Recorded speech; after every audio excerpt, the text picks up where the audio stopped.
My arrogant boss bullied me until I became an empty shell. But when he went too far, I recorded everything. Do you know that many of us women live in invisible shackles for years, not even realizing that they are slowly but surely being deprived of the right to themselves? This is not only physical violence, but also a subtle, sophisticated game on your fears and desires that sucks out your strength, leaving only phantom pain and a feeling of complete emptiness. According to statistics, every second woman between the ages of 30 and 60 has at least once in her life encountered manipulative control that did not allow her to live her own life. Emily felt like every minute of her life was planned by someone else. She worked at a car wash, a place where the smell of detergent mingled with the constant hum of the machines, and the flickering fluorescent light mercilessly exposed the specks of dust in the air. Every minute counted. Literally, there was no time to breathe. Richard Thompson, the man with the perpetually pursed lips and eyes that seemed to see your every thought, was the embodiment of that control. He would appear suddenly, like a ghost, and his words would cut like a razor. Emily, you are behind schedule again. The client is waiting. This is not a kindergarten. This is a serious business. Time is money. And what about you? Slowness. And there is no need to smile. Work faster. His voice was cold as ice. Emily pressed her lips together, trying not to show a tremor. Why can't I say no? Why do I always have to be good, convenient? The thought drilled into her brain. She felt her strength slipping away like sand through her fingers. Just a little more, and she would simply break.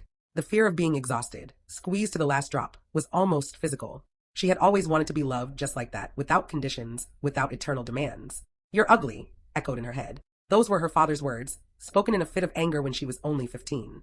Words that had become ingrained in her subconscious, a program. If you're not perfect, you won't be loved. He had always demanded perfection, and any deviation was punishable by condemnation.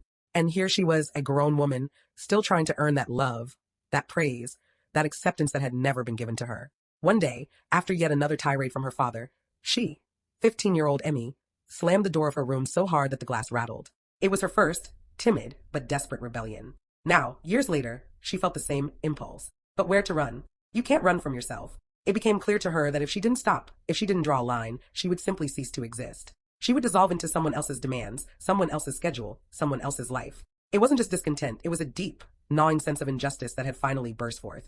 The next morning, when Richard Thompson called her into his office for another educational talk, Emily didn't come with her eyes downcast. She came with a tape recorder in her pocket.